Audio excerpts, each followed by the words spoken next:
Hi friends, இன்றைக்கி ஒரு சூப்பரான பிரெட் அல்வா எப்படி பண்ணலான்னு பார்க்கலாம் வாங்க. அதுக்கு நான் வந்து ஒரு 7லேருந்து 8 துண்டு பிரெட்டை வந்து கட் பண்ணி எடுத்துக்கிறேன்.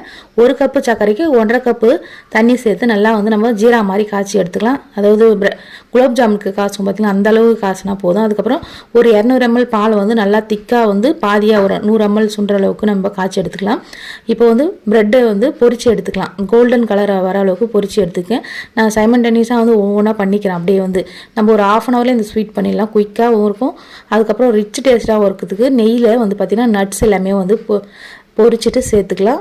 இப்போ வந்து சுகர் சிரப்பு வந்து நல்லா கொதிக்குது. இப்போ நம்ம பொரிச்ச பிரெட் துண்டுங்களை அதில் சேர்த்துட்டு நல்லா வந்து கலந்து விடுங்க. இந்த மாதிரி நல்லா ஸ்மாஷ் பண்ணி விட்டுருங்க. அதுக்கப்புறம் நம்ம நல்லா சுண்டை காய்ச்சின பால் இதில் ஆட் பண்ணிக்கலாம். நீங்கள் பாலுக்கு பதிலாக மில்க் மெய்டு அப்படின்னா வந்து அன்ஸ்வீட்டன் கோவான்னு சொல்லுவாங்க பார்த்தீங்கன்னா, அது கூட சேர்த்துக்கலாம். உங்கள் விருப்பம் தான். இப்போ பொரிச்சு வச்ச நட்ஸ் எல்லாமே இதில் சேர்த்து ஏலக்காய் தூவி இறக்கணும். ஒரு சூப்பரான பிரெட் அல்வா நல்லா ரிச் டேஸ்ட்டாக இருக்கும். கண்டிப்பாக ட்ரை பண்ணுங்கள். ட்ரை பண்ணி பார்த்துட்டு எனக்கு கமெண்ட் சொல்லுங்கள். பாய்.